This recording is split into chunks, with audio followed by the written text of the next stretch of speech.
Bismillahirrahmanirrahim. Sahabat Abbad bin Bishr. Sahabat Abbad bin Bishr ini dalam suatu peperangan, ya disebutkan dalam sirah itu, perangnya namanya perang Dzatur Riqa. Beliau punya giliran jaga di dalam sebuah syi'ib. Syi'ib itu sebuah celah. Para sahabat pada istirahat di celah itu, kemudian di ujung celah bukit perbukitan itu ada dua orang sahabat yang punya jadwal jaga malam, yaitu sahabat Abbad bin Bishr dan Ammar bin Yasir. Ya. Nah, karena kecapean, semuanya pada tertidur, seluruh pasukan terkecuali dua orang, yaitu Abbad bin Bishr dan Ammar bin Yasir. Tapi Abbad bin Bishr melihat bahwa Ammar bin Yasir ini juga begitu lelah sekali dilihat dari wajahnya. Maka Abbad bin Bishr punya inisiatif, Ammar, silahkan kamu istirahat, saya tak berjaga-jaga, saya lebih kuat dari kamu, silahkan kamu istirahat. Istirahatlah Ammar bin Yasir, tinggal sendirian. Kemudian dia punya inisiatif untuk, wah ini lumayan, sambil ribat, ya berjaga-jaga, sambil jaga malam, jihad fisabilillah, tak sholat bisa, ya. Tak sholat sunnah, sholat malam. Maka sholatlah beliau Abbad bin Bishr radhiyallahu anhu. Ketika sholat ternyata ada musuh yang mengendap-endap dan kemudian dia dipanah. Dipanah ketika dia sedang, dalam satu riwayat disebutkan adalah sedang baca Al-Fatihah. Nancep di lengannya, ya, tanpa menghentikan sholat, panahnya tadi dicabut.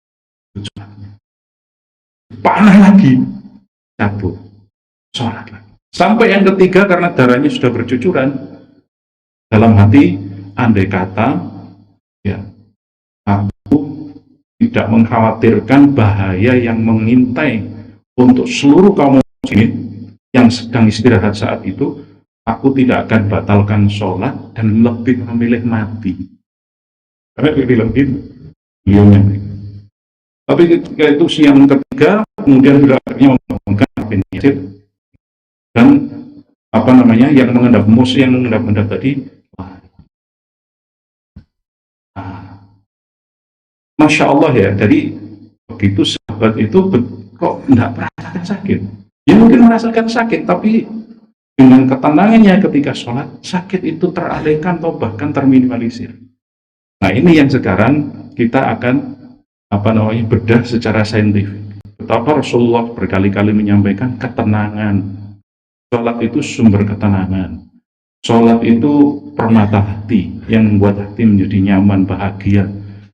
Dan sholat ternyata seorang sahabat Abbad bin Bishr dipanah pun nggak masalah. Bahkan ada riwayat lain, ada seorang ulama yang ketika mau diamputasi kakinya.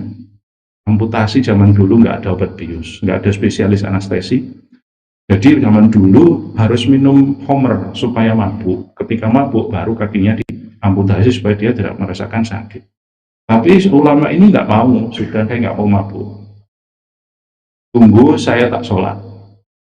Kalau saya sudah sampai pada tingkat saya sudah mulai baca dan wajah saya sudah berubah, maksudnya khusyuk, kelihatan khusyuk dalam sholatnya, silahkan potong kaki saya. Sholat itu menggantikan obat bius. Di sebagian para ulama itu menyampaikan atau bahkan dia sendiri mengalami tentang menghentikan homer ya. Jadi di zaman dulu gitu ya. Sekarang bentuknya obat bius. Nah ini sekarang kita akan sampaikan tentang bukti saintifik manfaat dari sholat secara psikologis, neurologis, kardiovaskular, dan muskuloskeletal. Saya sampaikan satu review artikel, ya, review ini satu hasil penelitian yang dilakukan, ini masih baru di tahun 2021, ya, dipublikasi di tahun 2021 tentang health benefit of sholat. Jadi manfaat sholat untuk kesehatan. Pertama, secara psikologis. Psikologis itu yang dimaksud ya manfaatnya untuk pikiran.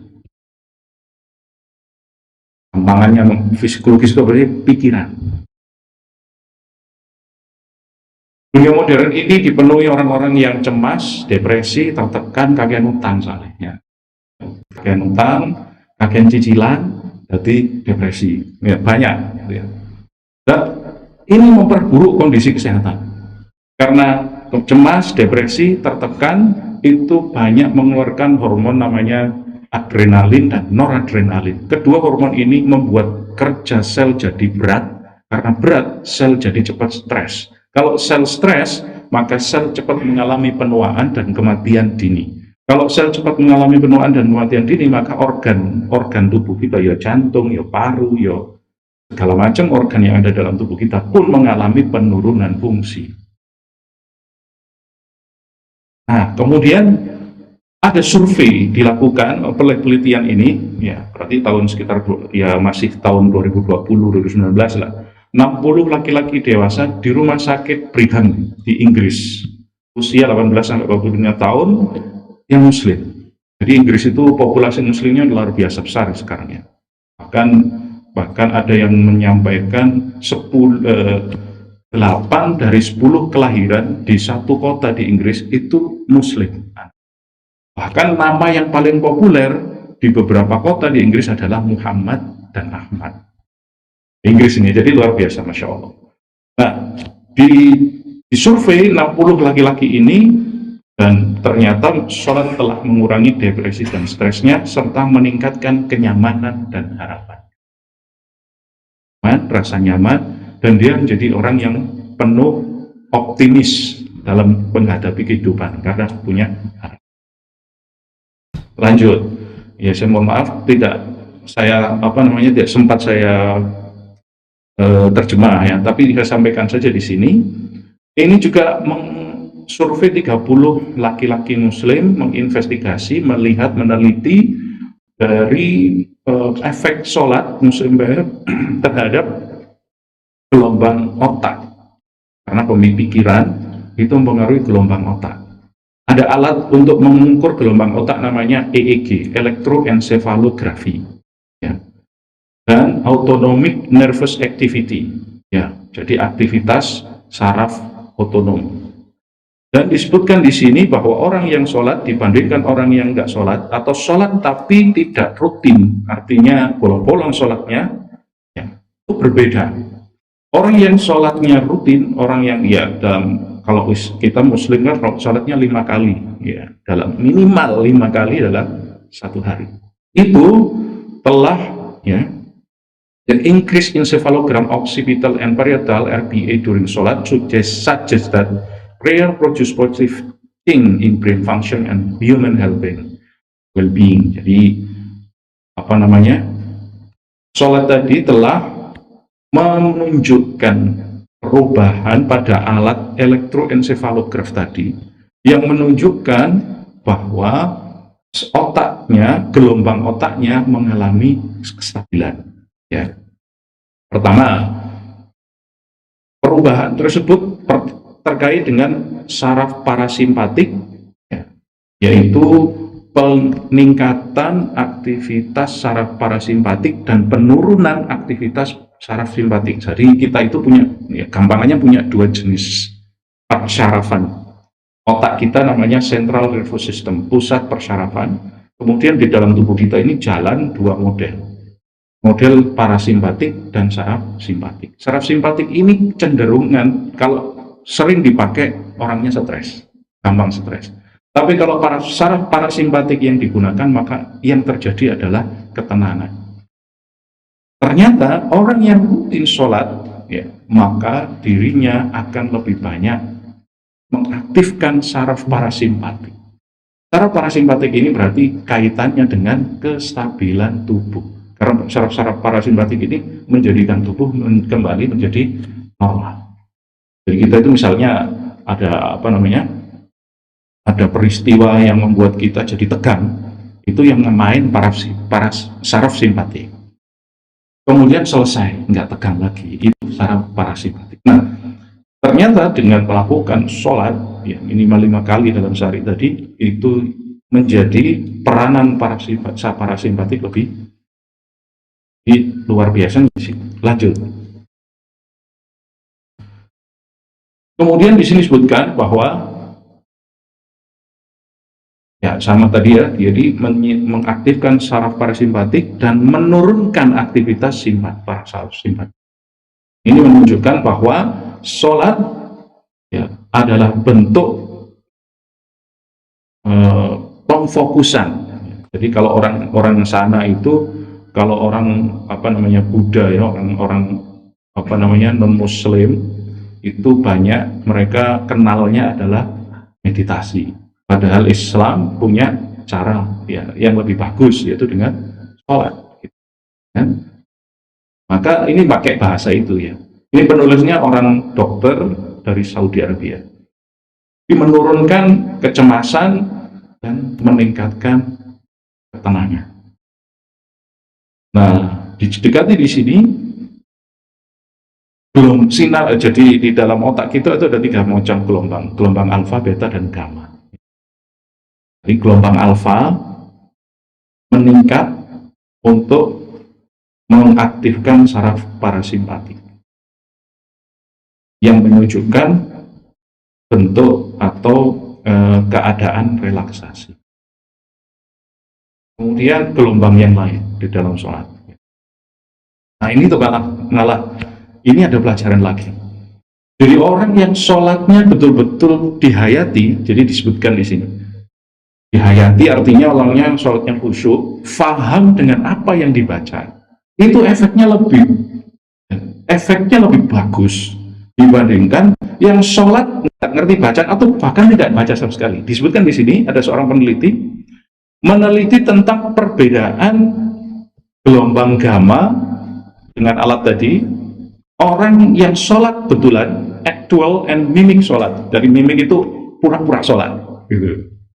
Ternyata bedanya, ya, kekuatan gelombang gamma ketika sholat betulan itu lebih tinggi, ya, lebih tinggi dibandingkan orang yang sholat-sholatan. Jadi sholatnya nggak betulan. Ya. Jadi ada dua golongan. 20 orang muslim dibagi 2, 10 diamati ketika memang mereka sholat betulan. Yang 10 disuruh, ya sudah pokoknya sambil pasang itunya EEG-nya itu, elektroencephalograph tadi, coba kamu praktek gerakan sholat tanpa baca. Itu cara mereka membuat percobaan. Disebutkan di sini orang yang sholat betulan itu gelombang gammanya lebih tinggi. Dan ini dibandingkan dengan orang yang sholatnya tidak betulan, yang menunjukkan bahwa the cognitive processing in keep with the concept of sholat as focused attention meditation. Jadi orang yang sholat betulan dengan memahami bacaan itu meningkatkan kecerdasan. Di dalam penelitian disebutkan. Ya. Penelitian lanjutan, ya, pada medical benefit of sholat should be conduct within education Muslim physician. Jadi dia memberikan rekomendasi hendaknya dilakukan penelitian lagi untuk menyampaikan pada dokter-dokter Muslim supaya memberikan saran pada pasien ketika memberikan terapi itu sekaligus memberikan terapi nasihat tentang sholat. Psikologis ya. Disebut ini juga tentang di survei ada 335 perawat muslim yang bekerja di Kuala Lumpur, Malaysia. Dan mereka mendapati bahwa mereka job stress, jadi stres karena bekerja yang dilakukan oleh karena bekerja terus kemudian stres ini menjadikan hidup mereka tidak bahagia. Ini disebutkan di sini bahwa ketika para perawat-perawat tadi itu ya, yang muslim tadi itu melakukan sholat dengan benar, tersebutlah di sini bahwa ada korelasi yang positif, artinya terhubung dengan kuat bahwa sholat itu setara atau menjadikan hidup lebih bahagia bagi mereka 335 nurse tadi, gimana kalau yang sholat itu sholatnya rutin, sholatnya teguh, istiqomah, maka mereka lebih puas dalam hidup, terhindar dari stres, reducing stress, mengurangi stres, dan meningkatkan kualitas hidup mereka pada perawat. Ini psikologis. Sekarang neurologis terkait dengan persarafan. Ya, ini ada studi survei, ada sekitar hampir 1.000 orang Palestina, orang Arab Palestina. Ya, ini karena yang meneliti sepertinya bukan orang Muslim, ini orang Yahudi. Mereka survei dari rumah ke rumah pada bapak ibu atau orang-orang yang usianya di atas 65 tahun.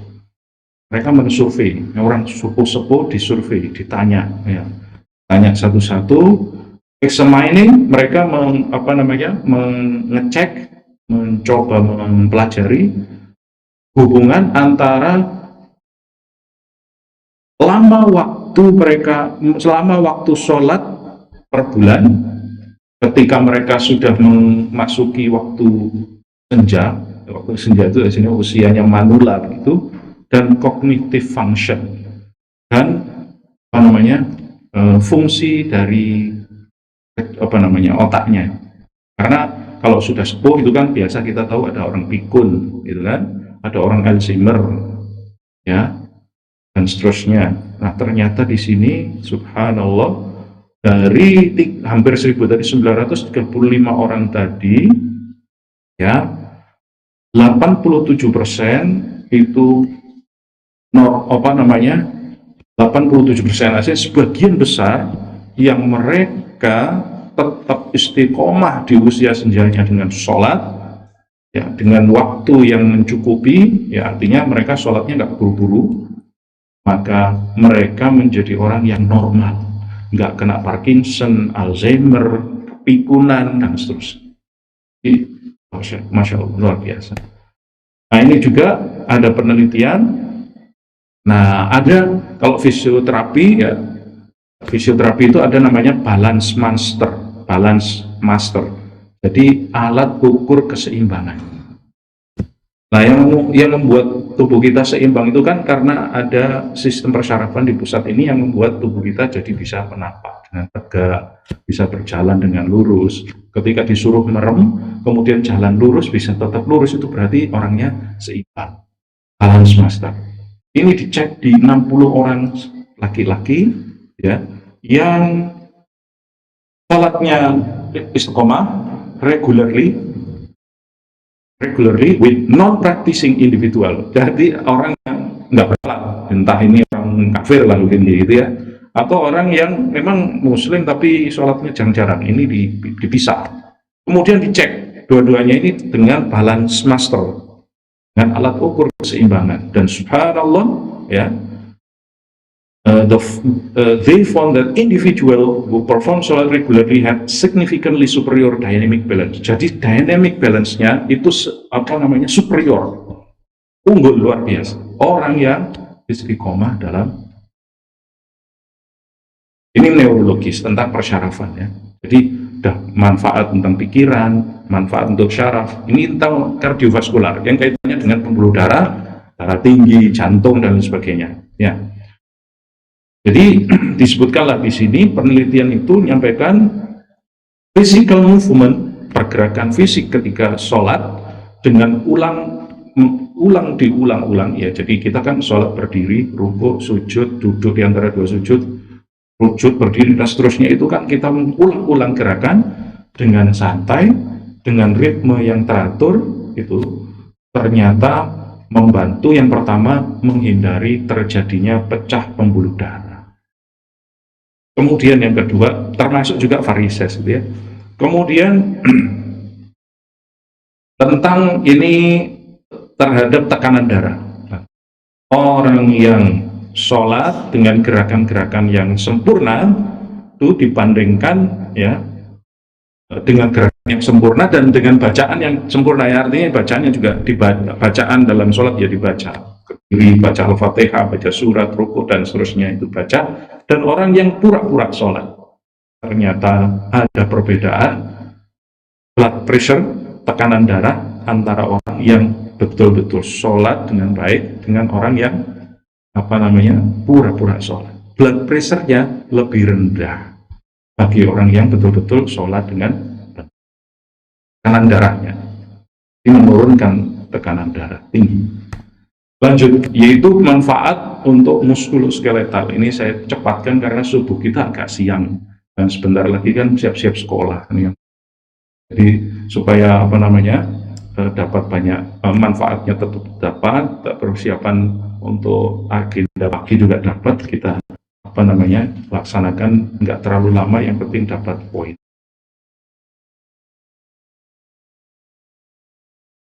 Ya.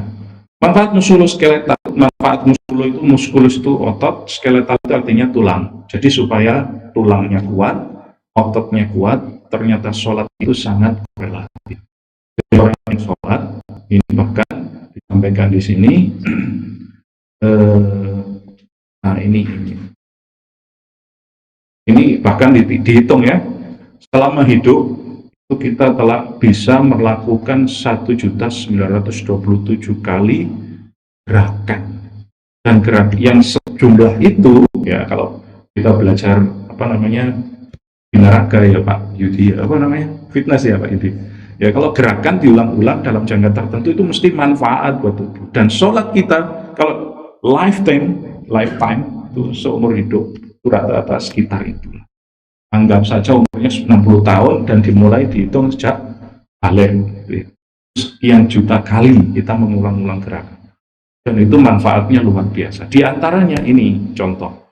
Ini dicek 153 orang Buddha, 150 orang Muslim. Di mana ini? Kayaknya di Thailand. Di Thailand kan yang di utara itu Buddha, yang di selatan Muslim. Termasuk Ustadz Niharis ya. Mungkin pasti ya Ustadz Niharis di Al-Om Patani, Thailand Selatan. Jadi hafid ya. Itu 153 Buddha, 150 Muslim, dicek dengkulnya. Jadi dicek dengkulnya. Dicek apa nih? Dicek kekuatannya. Ternyata di usia tua, orang Muslim dengkulnya kuat-kuat. Kenapa ya? Karena sering sholat.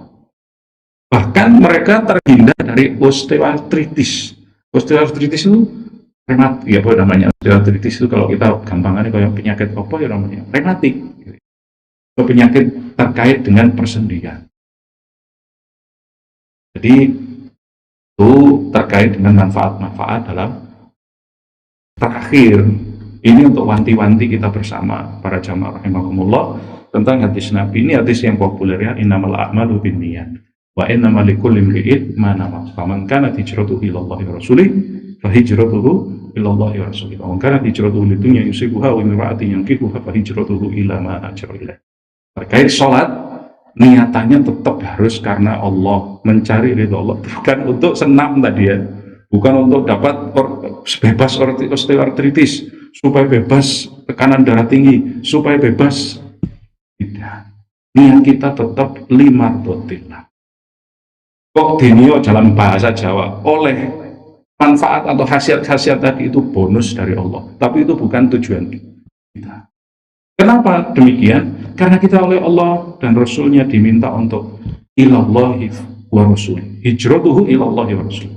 Kita itu disuruh untuk berhijrah, kita disuruh untuk berbuat, kita disuruh untuk beramal untuk Allah. Jadi kalau kita motivasi amalnya itu untuk dunia, ya hanya untuk dunia. Kalau motivasi amalnya untuk hanya dapat kesehatan, ya dapat sehat, tapi nggak dapat ridhonya Allah. Tapi kalau kita untuk Allah dan Rasulnya, maka bonus-bonus yang banyak itu dapat. Nah, intinya kita ngatur hati kita, jangan sampai bercabang-cabang. Karena wa ma umiru illa liya'budullaha mukhlishina lahu. Kamu tidak diperintahkan kecuali untuk menyembah Allah dengan memurnikan ketaatan. Apa maksudnya murni ketaatan? Yo ikhlas. Apa itu ikhlas? Ifradullah biqasdi lit-ta'at. Menjadikan Allah satu-satunya motivasi ketaatan. Jadi motivasi ketaatan kita nggak bercabang-cabang. Jadi Begitu kita wanti-wanti, jangan sampai ketika kita dapati kita banyak khasiat, ada banyak begini, wah ya, kita kejar itu. Ya, begini, itu terus kalau itu tidak boleh diambil, terus apa fungsinya? Kita ngaji seperti ini, fungsinya adalah untuk memantap, semakin mantap kita keyakinan nubuahnya Nabi Shallallahu Alaihi Wasallam, mukjizat dari apa yang disampaikan Rasulullah SAW, dan menjawab berbagai macam hal yang ditanyakan oleh orang-orang yang nggak mantap keimanan. Mereka kita mantapkan keimanannya dengan bukti-bukti saintifik tadi. Adapun kita yang sudah taat, yang sudah rutin dalam sholat, wa ma umiru illa liya'budullah mukhlishin, tidak diperintahkan kecuali untuk memurnikan ketaatan. Semoga apa yang sedikit ini memberikan kita motivasi, memberikan kita ilmu, kemanfaatan, menjadikan Islam menjadi jalan hidup, dan menjadikan kita semakin yakin bahwa Islam ini adalah satu-satunya jalan keselamatan dunia akhirat. Apa yang dibawa oleh Rasulullah, ma'ana alaihi wa ashabi, apa yang aku bawa dan dijalani oleh para sahabatku itu adalah jalan keselamatan dunia akhirat, itu betul-betul. Sekali lagi, apakah kita tahu atau nggak tahu tentang khasiat itu? Karena kita orang beriman, kita lakukan. Karena kita sami'na wa ata'na, kita dengar dan kita. Demikian bisa kita sampaikan. Dan kalau diskusi sambil kita menikmati teh hangat yang sudah disiapkan sama Abah Haji Yaan dan krunya, karena yang lain mungkin barangkali akan siap-siap sekolah, jadi mungkin sesi tanya jawabnya kita sambil santai.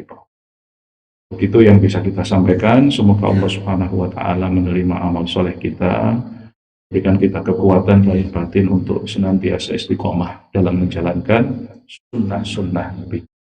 Dan Allah wa iyyakum ajma'in. Subhanakallahumma rabbana wa bihamdika asyhadu an la ilaha illa anta astaghfiruka wa atubu ilaik. Assalamualaikum warahmatullahi wabarakatuh.